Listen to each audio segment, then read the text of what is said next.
Um, Welcome, everyone. My name is Jim Waite, and I am proud to serve as the Director of Alumni Relations for the Kogod School of Business here at American University. It is my sincere pleasure to kick off today's webinar focused on the topic of career transitions during a pandemic. We are very excited to have with us today 3 Kogod MBA alums who've agreed to share their personal experiences. They will be introducing themselves shortly, but they are Steven Paige, Deborah Ostreicher, and Troy Cornell. Joining our guests will be Assistant Dean of Career Services, Raina Gandhi, who will be serving as the moderator for this webinar. Before I introduce Raina, I would like to go over some simple housekeeping rules for this webinar. We are recording this, and this will be kept for archival, educational, and related promotional purposes. How this webinar will work is that Raina will share some insights on this topic for a few minutes before involving our 3 panelists into the conversation. At approximately 12:45-ish, I will open up the webinar to Q&A questions and answers. Please type in any questions you have during this webinar into the Q&A box, and we will try to get through as many of those questions as we can at the end. Approximately 12:45, I will come back on camera and we will go through the questions at that time. So now it gives me great pleasure to introduce my colleague, Raina Gandhi. Raina is our Assistant Dean of Career Services here at Kogod. She leads our career education and employer relations functions for our undergraduate, graduate, residential, and online programs. She's passionate about business career education, not only in the classroom, but also through experiential learning. Prior to joining American University in December of 2017, Raina served on the Market Readiness and Employment team at the Wake Forest University School of Business. Assistant Dean Gandhi earned her BA degree from the Barnard College at Columbia University and her MBA from the Wharton School at the University of Pennsylvania. In addition to her roles in higher education, her professional background also includes investment banking, microfinance, and MBA admissions counseling. And now I'd like to turn this over to Raina. Thank you, Jim. Thank you for inviting me to speak today, and to our audience for joining us as we discuss strategies for navigating a career change through this pandemic, which I know is going to be top of mind for many of you. Before we get into our discussion with our 3 panelists, I'd like to share a couple of thoughts and observations of my own around this specific topic. First, irrespective of whether you're in the midst of a pandemic, knowing when to leave your job is part of owning your career path, and that requires individual intention and reflection. So it's really important to truly understand the motivations behind your decision. So is it because maybe you're reevaluating whether or not you're aligned with your organization or team's culture? Or maybe because you're doing this job for so long, you're no longer really learning much, or you're not really being challenged? Maybe there's no clear path forward, and for someone who's ambitious and maybe driven by the climb, it might be hard to be motivated if you can't see what opportunities are available for you to advance. Or it's entirely possible that you just want to do something a little bit different, maybe try something new, enter into a new field. So you take these different motivations and then you add the impact of the pandemic and the fact that millions of people have been laid off, companies have had to tighten their budgets and freeze their pay, stall both promotions and hiring. But then there are also those with some amount of privilege who have had the opportunity to reconsider what life and work would look like if they had the ability to make a more intentional choice about their future. And then others, for example, women, they've fallen even more behind in economic and professional gains, right? So this is especially true for women of color. So I think that we would be remiss not to acknowledge the economic impact, the social impact, and the racial disparities that play a significant role in either speeding up or slowing down your changes in your career trajectory. So these factors inevitably are going to increase or impact your motivation and your timing and your ability to prove that you want to, or to pivot your career. And then on the other hand, it's not all bad, I promise. On the other hand, While it may seem like there's a lot of challenges and that it may not be the best time to change, I wanted to take a few minutes to just talk about ways in which you can leverage what you've learned and what you've experienced in this pandemic, and to make the decision of whether or not you want to move forward in a different way. And there are three things I think that I would encourage you to do. And the first is, if there's one thing we've learned, I would give good thought to your best working environment, right? So this pandemic has been a vehicle to understand what we need to do well in our jobs, to thrive in our jobs, and what mode of work is best suited for each of us. Maybe you're most productive working from home. Maybe you miss the social company of your colleagues, or maybe you experience both of those things. And based on meta-analytic studies, remote work improves productivity, it improves job satisfaction, and it improves family relationships. So it's expected to improve even more because we've got a lot of new technologies, and unlike before, now there's a cultural readiness to accept that results matter more than where you're doing the work from, be it in your office or in your home or somewhere else. And then the second thing would be to really evaluate how you view your company and your leadership. I talked a little bit earlier about organizational culture, right? And so ask yourself, under pressure, did your employer treat you fairly and with respect? How do they navigate uncertainty? We've already started to see accelerated job turnover, and that may have been deferred for the past year, so it may be even more accelerated. And as companies increase openness to virtual arrangements, employees' options are also going to increase because they're no longer limited to physical proximity, right? So we're better positioned to identify companies that share our values regardless of where they are in this world. And then third, the pandemic has really solidified to some extent our professional networks. After being in isolation when it's been much harder to meet new people, many are hungry to meet and build new connections, right? So how can you leverage being an early mover as people slowly begin to feel comfortable congregating again? Or how can you leverage building a reputation as a connector? Maybe gain access to people who otherwise may not have been that easy to connect with. So this is a bit of a liminal moment for relationships, and it provides an opportunity. It's a very unique opportunity, I think, this specific time to solidify deeper ties and trusted relationships with your colleagues and then your overall network. I mean, if you think about it, we've all had a lot of our own different challenges.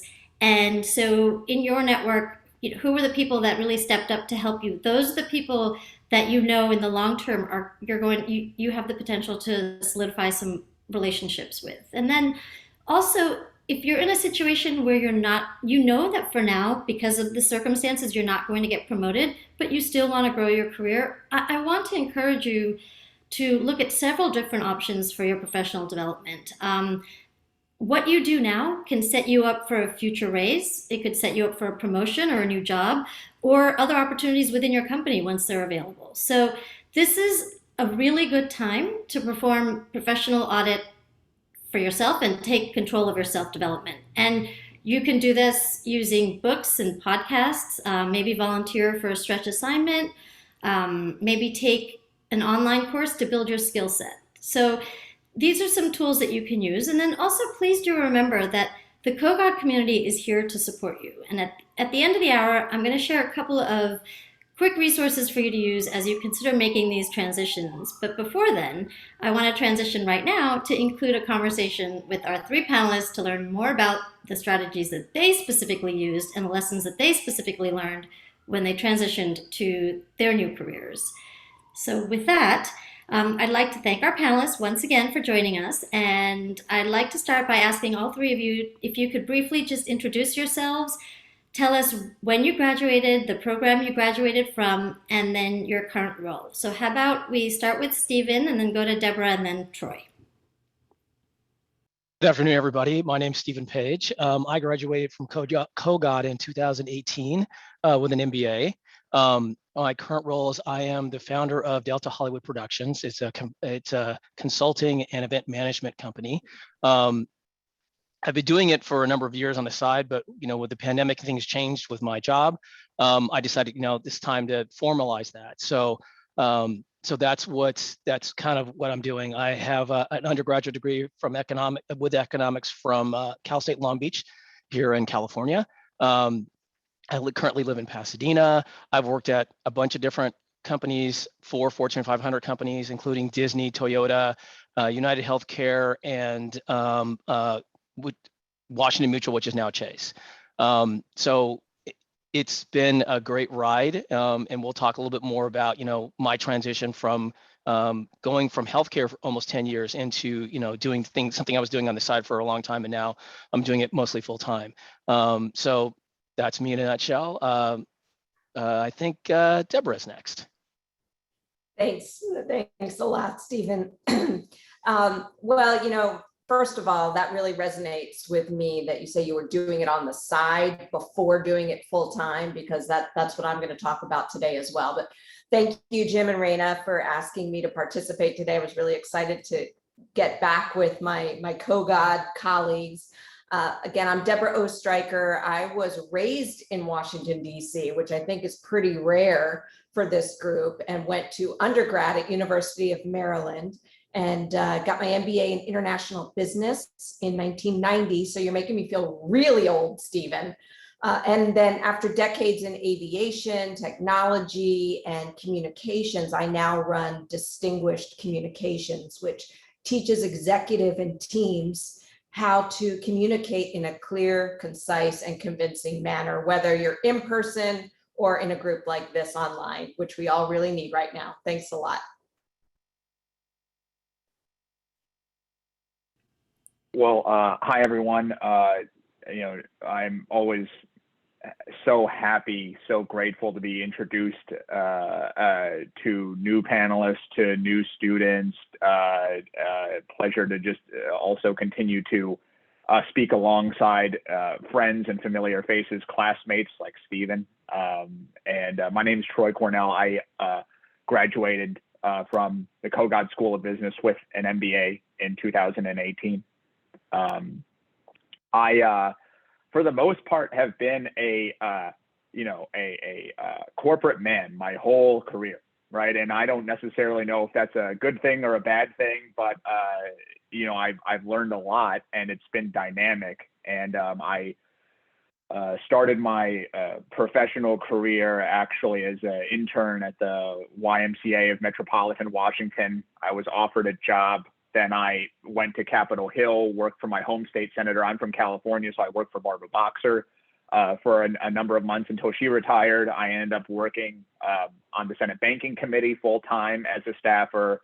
I went to the broker-dealer regulator FINRA for a short period of time, and then an economic consulting firm, Cornerstone Research, and then now Aronson, an accounting firm based in Rockville. So I've spent a decent amount of time in Washington, D.C. over the last 10 years, meeting exponentially more people who are not from this area as opposed to people who are from D.C. So Deborah she literally is, she might as well be a unicorn. I don't think I've ever heard of a person who's born in D.C., right?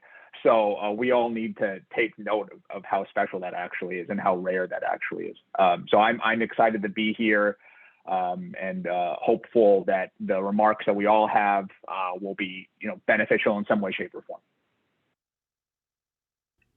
Great, thank you all. And Troy, I fully support your corporate career. I know I'm very biased, but it's a great place to be.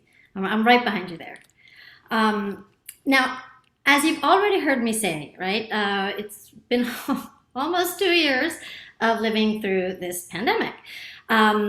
And that's caused a lot of us to step back and really reflect on life.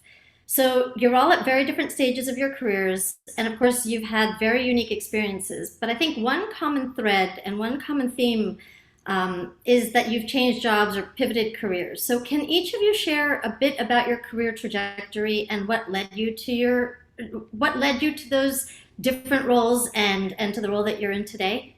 And maybe we can start with Deborah this time. Okay, thanks, Raina. Well, as I mentioned, I went undergrad to University of Maryland, and you may be surprised to know that my majors, I changed them. I was really good at changing majors like every semester, because at the time at University of Maryland, you needed to be in the major in order to take a bunch of the classes. So I became a master, and I think this was really good training for my professional career. I became a master at changing majors every semester so that I could get the classes that I wanted. I probably shouldn't be telling this to university administrators, but that's what I did. I was a piano major, a dance major, economics, psychology, theater. I could not decide. And I ended up getting an undergrad in general studies because I literally could not pick. But one thing that I learned early on through some study abroad programs at University of Maryland and travel was that I loved international travel. So I had this brilliant idea that I would get my MBA in international business. So I showed up at American, which for some reason accepted me with absolutely no business training whatsoever. And you all should have seen me in that first accounting class. I thought I was going to die because I was with all these business majors and suits and ties and everything. And I saw myself back there in the late 80s as somewhat of a hippie. So I showed up in my, all my hippie garb and thought I was really cool. And I was such a fish out of water. It was crazy. But somehow, I don't know how, I got through it. Like the first week was a total tragedy.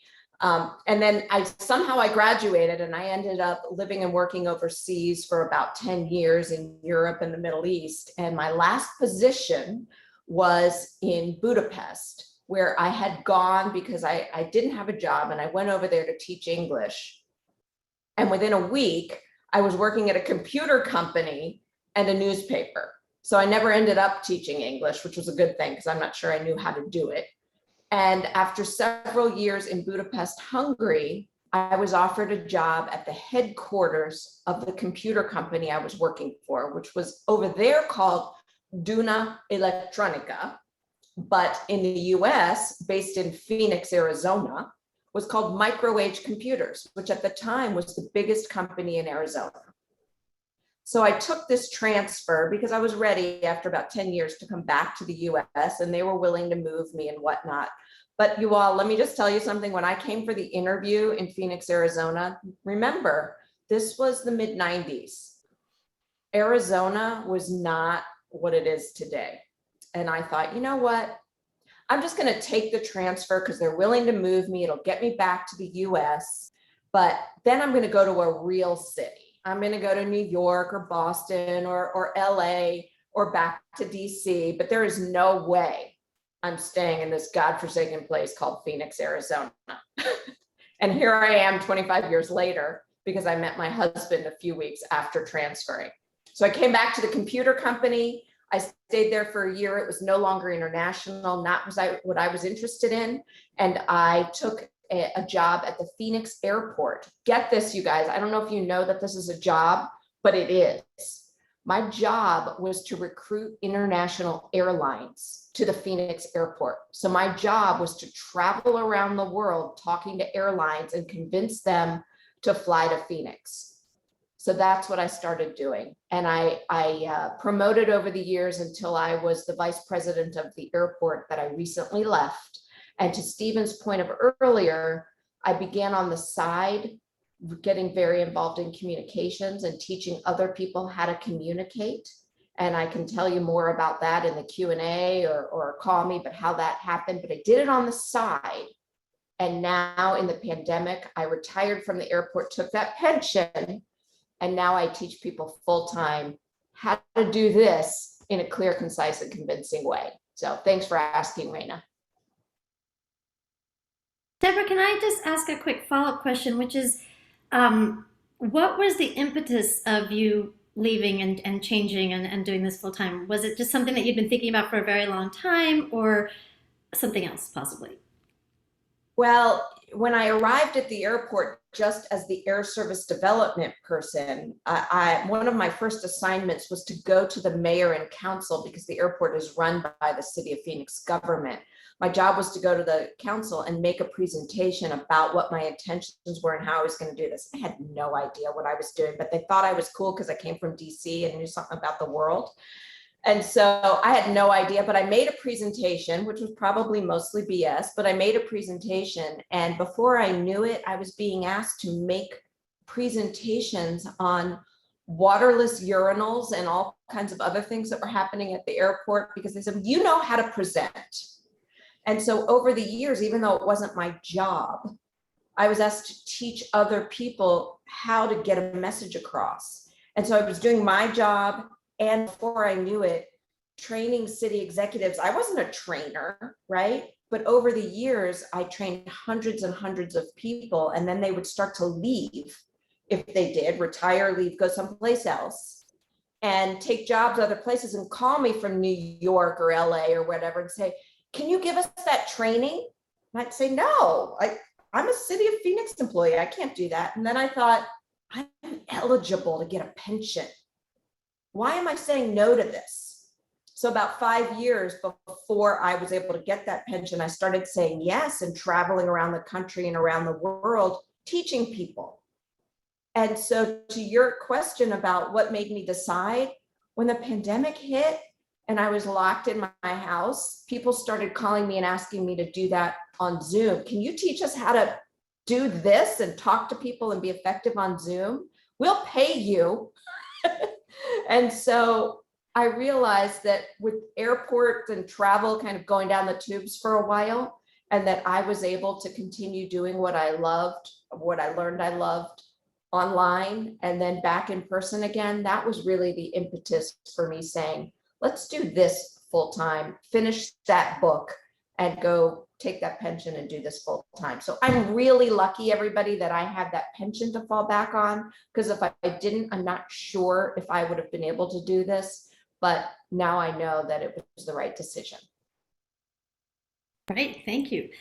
Troy, I would love for you to go next. Yeah, that Deborah's had such a great career. Wow. And I think the most important thing I think to hone in on is just, there's no, everyone needs to continuously remind themselves there's no, correct way to do this. There might be optimal and suboptimal ways to do it, right? And that probably is more objective. But in terms of whether or not you're doing this thing right or this thing right, I wouldn't get too bogged down on that, because at the end of the day, we have our interests, we have things that we want to enjoy in our lives, things that we do enjoy in our lives, things that create some intellectual passion, and it's up to us to follow that in the most responsible ways possible, right? And I think that to answer the question of my career trajectory, I will say, thankfully, it's been generally upward. All right. And I think that what's led me to this point in my career, where I'm, actually lucky enough to be invited to speak about what's been going on the last 10 years, right, is that I've gradually learned how to focus on how I feel and want to feel about my career as it relates to sort of the considerations of future Troy, right? Thinking about yourself, the 10-year forward version of yourself, or even the 20-year forward version of yourself, because you want to make that person proud, and you want to make that person's life a little bit easier as well, right? And so I think focusing on the feelings, how I've wanted to feel about my career, and then also the people whom I want to surround myself with, the culture that I'm in, right? Those things have become like really important to me. I'd almost wager equally as important as just simply how I'm being compensated for my time spending doing whatever it is that I'm being asked to do, right? And I think that many of you listening probably also feel somewhat of the same way, where you feel like, I kind of want to feel welcomed at work, in addition to just all of the other things that generally accompany work in the United States of America, right? Hourly or wage or salaried labor in the United States of America, right? And so I think that those sort of softer things have allowed me to think in a really healthy way. Certainly, right, it also gave me the motivation to say, okay, well, in order to do that, you might need a little bit more career flexibility. So you should go pursue sort of avenues of formal and informal education that will allow you the luxury to make some of these choices, right? And so you work an MBA into that, you work other training into that, and so I consider myself to be a fortunate person as well, because the reality is that in addition to just simply having your mind set on feelings and how you want to be received and what you want to be a part of, it also requires a little bit of luck, and part of that luck is the people you meet along the way, right? It's the power of the network. Stephen, how about yourself? So I talked about being in 4 Fortune 500 companies. The first one I started with was an undergrad. I worked at this small little place. Most people know about it. It's one of its nicknames is the happiest place on earth. I worked at Disneyland, right? And really, to this day, the best job I've ever had was riding around the back of the train, starting on Main Street, right? Nothing's come close to that feeling, and just around the floor. Hey, everybody, sit down, shut up, let's go, and around we go.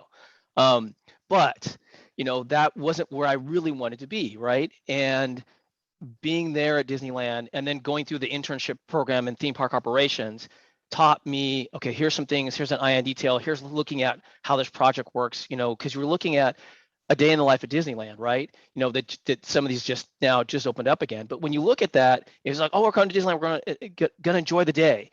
But understanding that, wait, there's a lot of logistics and numbers that happen before you actually show up. Like, okay, it's the middle of summer, so how many people are we expecting?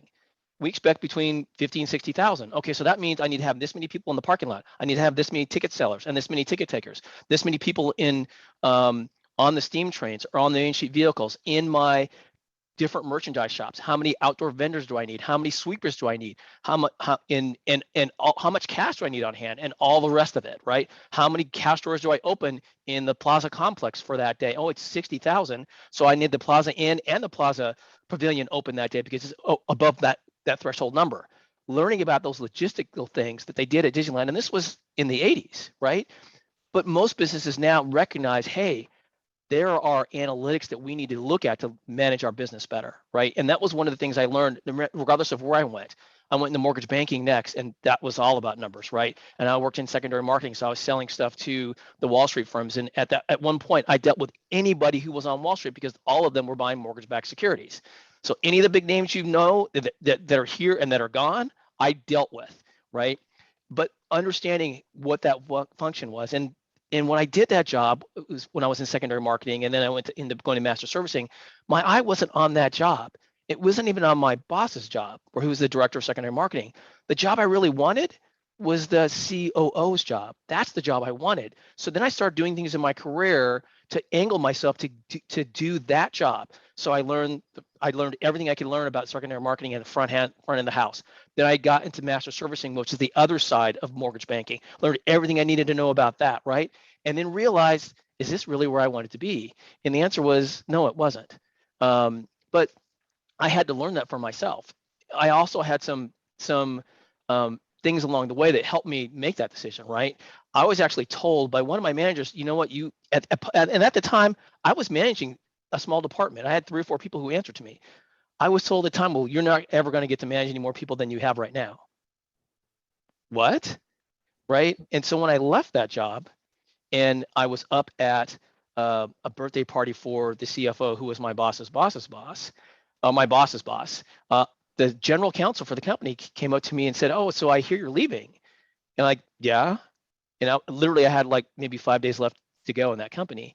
And he was like, well, that's unfortunate. We thought you were really one of our up and coming leaders. And I said, really? That's interesting, because what I was told was I would never be higher than where I was at that present moment in time. And he was surprised by that. So that taught me, look, not everything is communicated to everybody and everything, right? So I was like, no, that's not what was communicated to me. And so I made the decision to go someplace else and to further my career in another place, right? That company end up turning into a bank. That bank was the largest bank failure in 2008. That was the biggest bank. That was IndyMat Bank. And I worked there before it was a bank, it was a REIT still, right? I got to sidestep that whole rigmarole, that whole issue, because you know what, that wasn't a place for me. And I learned that, you know, hopefully early on. I'd already been there 3 years, like, yep, I'm not going to be here a fourth.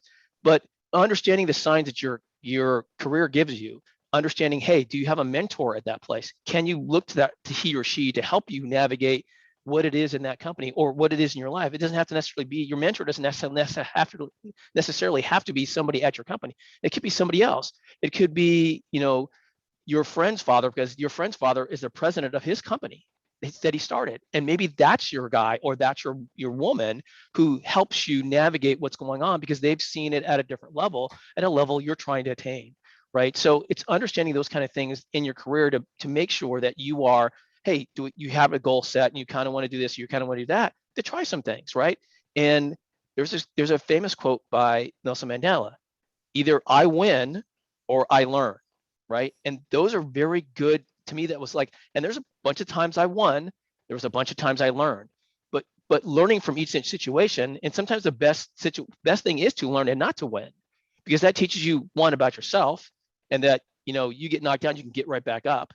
And right, that tells you about your resiliency, but it also tells you about, hey, you know what, I want to be prepared so that doesn't happen to me again, right? So, you know, navigating to those things, you know, I worked at Toyota for a little bit, worked in, you know, automotive. That I learned there is like, oh, that was great. That learned me better how to do presentations because they had a certain presentation style. But I also learned automotive is not where I want to be. Don't get me wrong, I'm a California kid. I love my car, but I don't want to work at an automotive industry again. I've also worked, you know, recently at another entertainment company, and I was there for about a month. You know, I'm like, let me try this for a little bit, and you know, I can do some things here. It'll broaden my expectations. But coming from having worked in healthcare for 10 years, or just about 10 years, and and during that 10 years, they were doing a company culture change, right? Where they were thinking about, really, we need to change our culture. That's how we're going to get better. And understanding what that meant for the people internally and the people externally. Getting to that next company, listening to the culture there after about a month, I'm like, this is not a place I want to be. This culture is not really conducive to where I want to go and how I want to treat others, because it was toxic. And I was like, I'm done in a month, right? And that taught me, you know, I need to go back to what I was doing before, which was, hey, you know what? This company that I did on the side for 6 or 7 years, and for a good part, the first couple of those 6 or 7 years, I didn't get paid to do it. I did it because I wanted to do it. It was fun. I, you know, helped manage festivals, jazz festivals, and helped manage small theater things. And I did it for 10 years, and it was with a 501(c)(3). And the guy offered to pay me. I said, no, I can't. I do this. I have a job. I'm getting paid for that. I do this because I want to do it, because it's a charity. It's my charity work, and because I'm good at it, right? Well, fast forward 7 years, the guy he's no longer doing those things. But because I was doing those things, somebody else saw that what I was doing was like, hey, this guy's really good. From that, I've gone internationally helping people run events. This will be my 7th year helping to run a business sports and entertainment lawyers conference. This year will be in Puerto Vallarta. Last year it was virtual, but the years before that, I've done it twice in Jamaica and twice in Cabo San Lucas and in Panama. I've done numerous House Full of Toys concerts and some other stuff, which I was always doing, and those I got paid for, but I formalized it this year because I got laid off from my healthcare job. And I'm like, you know what? You've been doing this you need to formalize this. Now that you have time, because you're not dealing with your day-to-day stuff with healthcare, let's formalize this. And so my network of people who I'd met doing a bunch of other things, I'm like, look, I need a lawyer to formalize this. Let me call one of my people that I've met and said, hey, you know what? I need some help with this formalization. And like, she's like, no problem, I got you, right?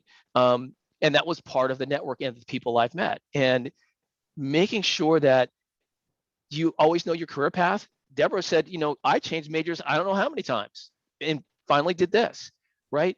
Sometimes in work, that's what you have to do. This is what I really want to do. When you get your dream job, you know what? It really wasn't really what I thought. And I really like doing this. So maybe I need to pivot and do something else.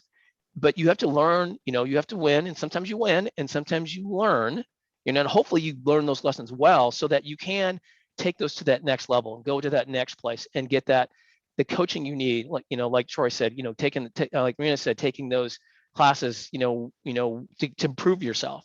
And because you really learn, like, wait, I can do this, and I actually really like doing this, then it's not work, right? Then you can spend 80 hours a week doing it because it's not work. And you're not tired at the end of the day because it's not work. You look at it as fun, right? There's a lot of people who go to work and oh my God, I have to go back to work. And then they're not having fun, right?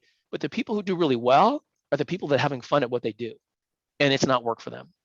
And what I would tell you is try to figure out what that is that you have fun at, and whether that be, in an office full of people, at home, a hybrid model, traveling, whatever that is. Find that fun in what you do every day. Then it's not work. Then you'll happily do it, right? And you'll spend time doing it, and the people will see it and they'll be infectious by your work and want to work with you because they see your level of enjoyment. Thanks, Stephen. And I think it really resonates, especially coming from a lot of people can say that, do what you love, life's too short and all this, but you're talking the talk, walking the walk. And so hearing it from someone who's done that successfully is really fantastic. Some of the themes that I'm hearing time and again from all three of you really is the changes that you've made are driven by either the culture of where you were working or another opportunity or potentially a reflection on what you'd like to do versus what you don't like to do. And then, Deborah, you mentioned building your business. I think that was probably a big part of that was probably your network and word of mouth, using word of mouth, or Stephen, those conversations at the party and the connections that you made, right? So networking is also like a big theme that I'm hearing. Troy, can you talked a little bit about the power of your network. Can you talk a little bit more and share how important was both your personal network and your professional network in helping you make your transition? Yeah, I'm happy to. I think that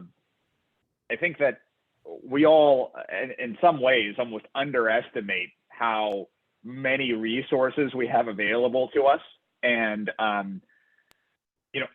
I think it's really also important to keep an open mind with everybody's life experiences, right? Because even within your group of friends may not have a relevant sort of direct experience with what you're looking to do next, they could have something that a challenge that they've endured, even some relevant professional issue that they've navigated through successfully that still could be, sage advice, right? And I think that, to quote my childhood kung fu teacher, he always told me, he said, if there are 3 people who walk into a room, any one of them can be my teacher, right? And I think that that's a really important thing to keep in mind when it relates to sort of me, right? And what's happened over the last number of years, even more recently, with this new job transition, going from an economic consulting firm where the focus was on government challenges to mergers, other high-profile class action litigation, right? Coming over to an accounting firm where it was more regimented business consulting, helping clients sort of navigate what I would say more fundamental business problems related to financial statements, tax, et cetera. I think that, for me, I had already had enough what I would call suboptimal experience what I call, or rather experience in a suboptimal culture, right? That's the best way to put it, right? And I want to be nice because even though it wasn't the best experience at one of my landing spots during my career, it still taught me a lot about what to look for, right? So I relied more on my network really just to help think about, all right, am I thinking about my career the right way in terms of how I'm talking about this, right? So I would literally just focus group my thoughts, and I would say, this is exactly how I'm thinking about this. I'm thinking about the business aspect of this, right? So just the pure salary compensation aspect, of which is very important, and I hope to talk about that a little bit more later. And then there's just the pure fundamental, like, am I going to get better in some way, shape, or form from a skills standpoint, right? In a talent development standpoint, as a consequence of this move, right? And so I would talk through the spectrum, and I would use a former boss of mine. I would use peers, even to some extent former professors as well, and I would just start talking, right? And over the course of time, you start to realize, like, okay, you know what? You're thinking about this part of your sort of career trajectory the right way, but there have been others who have said, you know what, it seems like maybe you care about the money a little bit more than you care about actually like making this move, right? Like, so if that's the case, then there's something that might be out of balance, right? Or if that's your priority, then go for it, but just realize that but like, don't kid yourself later down the line if something doesn't work out and you've taken this job and you realize, like, oh, okay, well, I don't really like it here. The idea is that you already told yourself this, but you essentially created an a sort of valuation on how much that dislikeness, if you will, that negativity was worth to you, right? So I think that that's really the way in which I've optimized my network over the course of time, is really just to talk these things out and make sure that I'm making not only the best business decision, right, but also the best decision as it relates to, am I going to acquire and sharpen the skills necessary to ultimately be in the capacity that future Troy wants to be in, right? Yeah, it's interesting that you talked about it. What I heard was also it being motivated by money is we have different motivations at different stages in our lives, and so being motivated by one thing at one time versus being motivated by something else at a different time, that's life, right? And so your comments about sort of where you were in your career and what was most important to you at the time versus what was going to be important to you down the road decades from now was, I think that's really very very important to remember, especially during a pandemic, because you're not just thinking about, as I talked about earlier, which is what the short term is, but also what's going to benefit you in the long term, and is this the right time, or is this the correct opportunity? I know that we are running a little bit out of time, because I know I'd like to save some time for some questions from our audience, but I thought I would ask all three of you.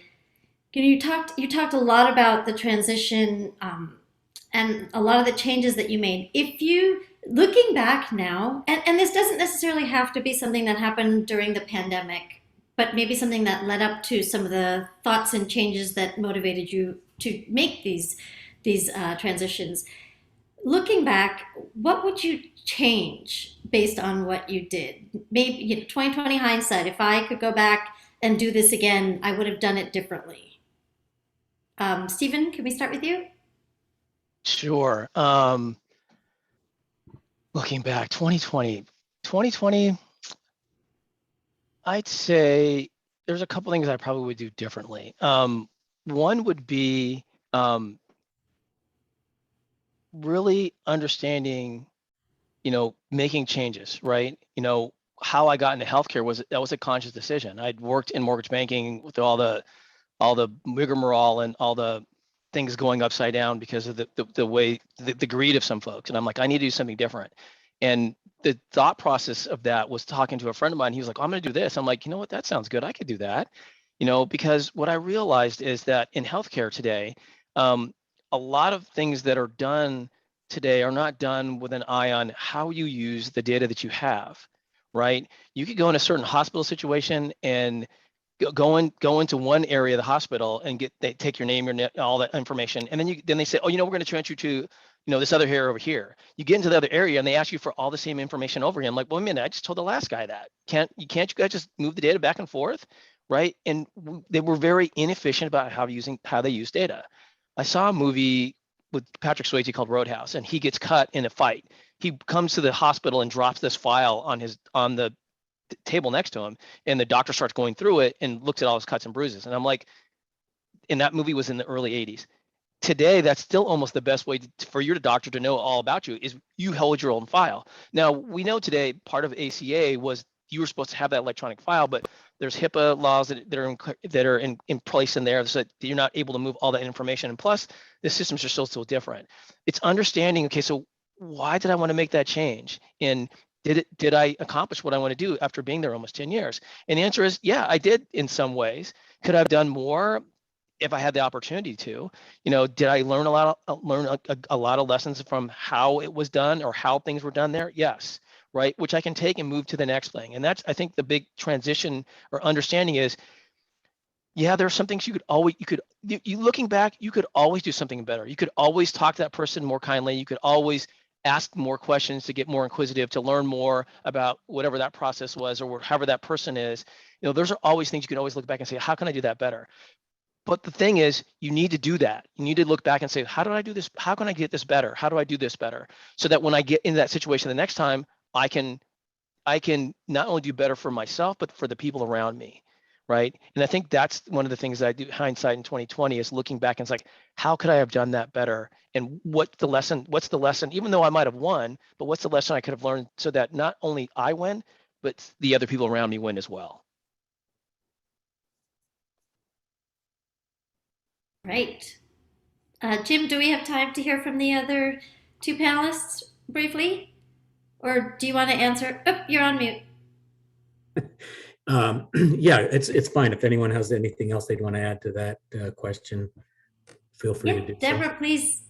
Raina, yeah, I don't know if it's as much about changing something or bringing up something Steven said earlier that I think is really important to this group, and that's about mentoring. Steven mentioned mentoring. And I know that over the years, not only was I looking for a mentor, but I was asked a lot, particularly as I became a female executive in aviation, which was kind of a rare thing, that people asked if I would be their mentor. And so I just want to say to everybody thinking about mentoring, whether you are the mentor or you're asked to be a mentor, I think there's several different reasons that people ask for that. And it may be, oh, they wanted to go around and say, because I guess for whatever reason, they thought I was a little bit of a somebody, who cares, right? And just because of the position title I had, she's my mentor. But very rarely did I find that people came to me very specifically about, here's what I need, here's what I'm looking for in a mentor. And more often than not, I think people are looking for mentors either because of the name that they can say, this is my mentor, or because they're looking for someone who will validate what they're already thinking. So I'd encourage everybody listening to look for a mentor who will speak truth to you. And that when they do, that you consider that. So if you're thinking about a job change, or you're thinking about doing something differently, and you have a mentor who you trust and respect, who may not be telling you the things that you're looking for to hear, but rather maybe there's some truth in what they're saying, that might be a good thing to think about. As well as something people ask me as a mentor, well, I really want to go and do this, but it's completely different than what they're doing now.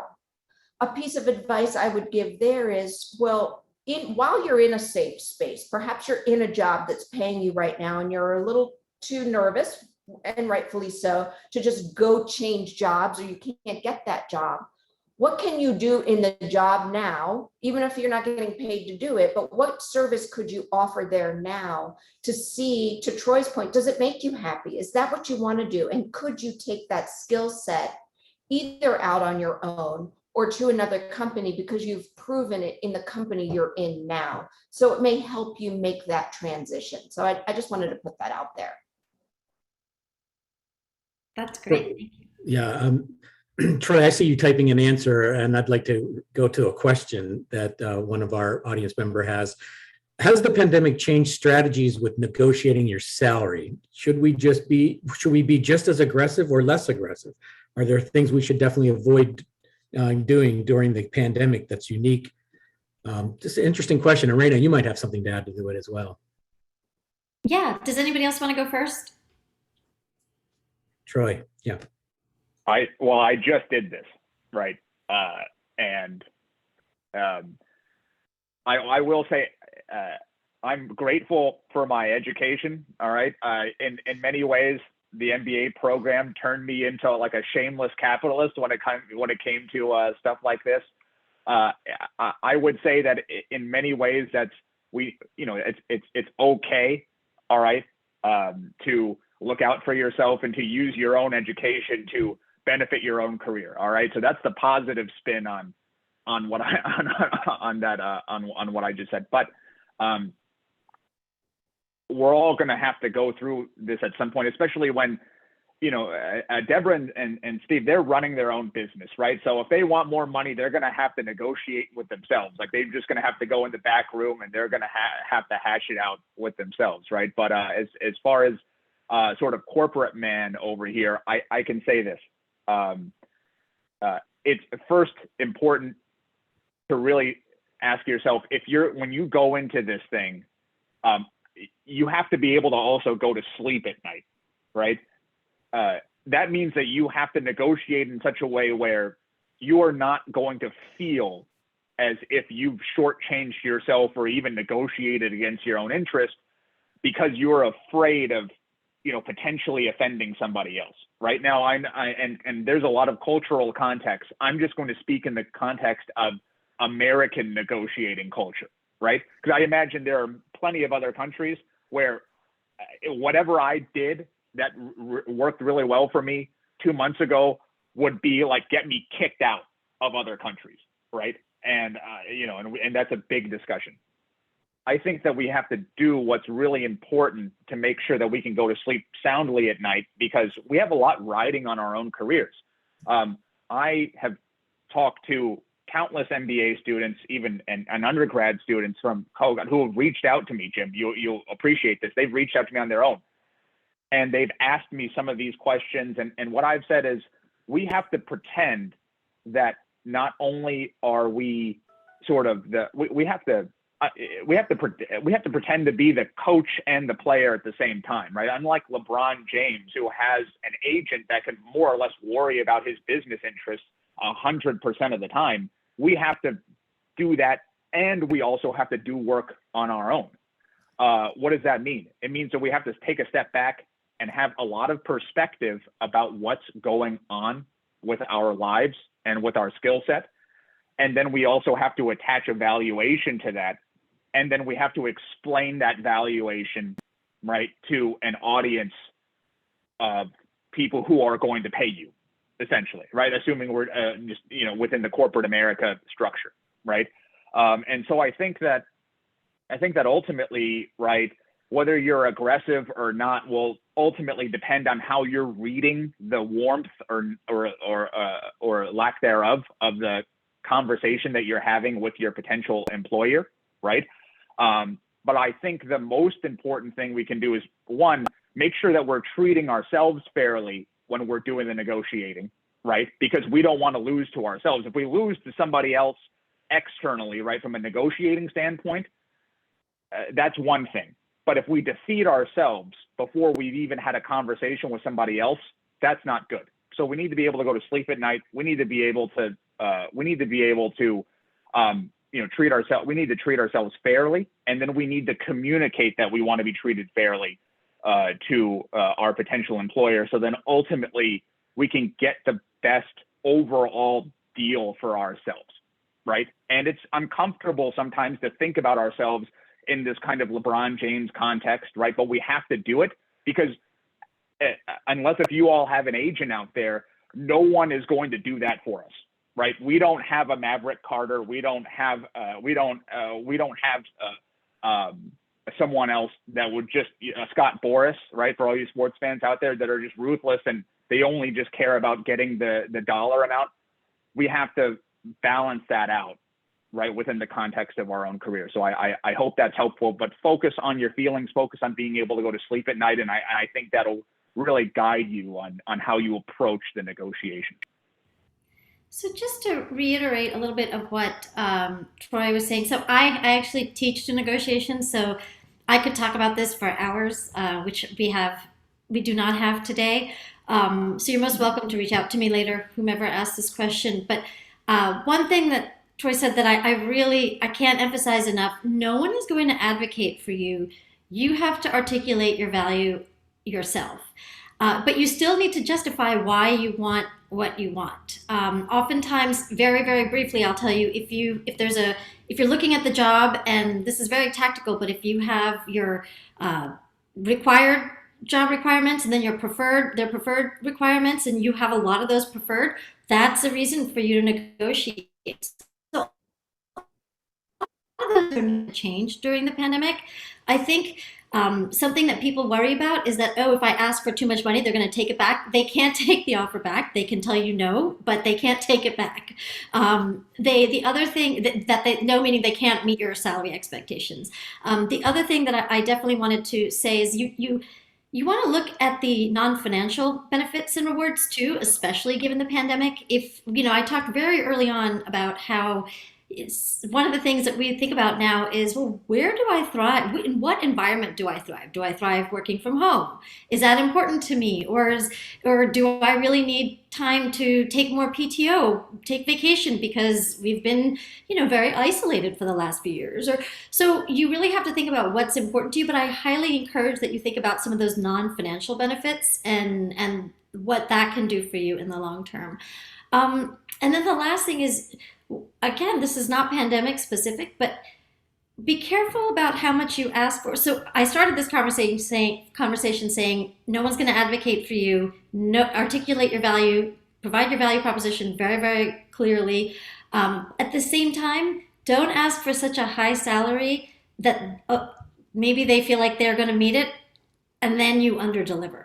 That's the worst thing you can do, right? So just keep those factors in mind, and remember that they are giving you this offer because they want you. They've done a lot of work. They've been through a lot of candidates. They want you. So remember that you have that advantage to some extent. Just don't take it too far. But that would be my literally 2-minute advice on negotiations. Even 30 seconds or less. Let me throw one more thing in there, right? Remember, you're interviewing them as well as them interviewing you. So if it's not also a good cultural fit for you, no matter how much money they're going to throw at you, you have the right to say no as well. So just keep that in mind, right? When you interview, because it's not a one-sided, it's two-sided. Make sure you take care of yourself, like Troy's mentioning. So Deborah, this is a yes or no question to you. Do you feel like you made the right decision? Are you happy with it, with what you're doing? Yes. That's great to end on that. And I'll end with another funny story really briefly. Steven said, find something you like to do and do it well enough that someone will pay you to do it. I overheard my son talking to a friend playing basketball out in the driveway, and his friend said, what's your dad do for a living? And my son said, I'm really not sure exactly what he does, but he gets on a plane and goes all over the world drinking beer with American University alumni. And I was upstairs and I'm like, yes, that is the ultimate job. Raina, would you bring us to a conclusion here? Yes. So I just wanted to remind everyone, I mentioned this early on, but wanted to remind our Kogod alumni to please reach out to our office, the Office of Career Engagement. Use this as a resource, irrespective of whether or not you are looking to transition, or you are looking to, or you just need some advice, you want to talk about negotiations. So please reach out to us, and then also reach out, know that you can connect with us through Kogod Careers at american.edu and talk about not just what are our resources, but if you want to join some career communities, we're doing a lot of work with our alumni now. And so the opportunity to engage with each other, to engage with faculty, staff, students, we have a lot of that now. So please do reach out in any way we can help. We are more than willing to help you. And then the other piece of it is, if you would like to join Alumni Fire, which I believe is more of like a grassroots effort for alumni to connect specifically with alumni, and those alumni who are on it are interested in that. So it's like it's almost like a LinkedIn group for our alumni. So we do have some resources. Do reach out to us if you need anything. We are here for you, and we want to make sure that you make the choices that are going to benefit you in the long term and the short term. Thank you, Raina. Thank you, panelists. Thank you all so much. The next one will be next month, and it'll be in the area of ransomware. So we'll be sending out information about that. but we have some experts talking about ransomware and protecting yourself from that. Everyone have a great weekend. Take care. I just wanted to really quickly thank Deborah, Troy, and Steven for this amazing conversation. Thank you for taking the time to talk to us today. It was very insightful, and I'm sure people have taken away a lot of great nuggets. Thanks, everybody. Bye, everybody.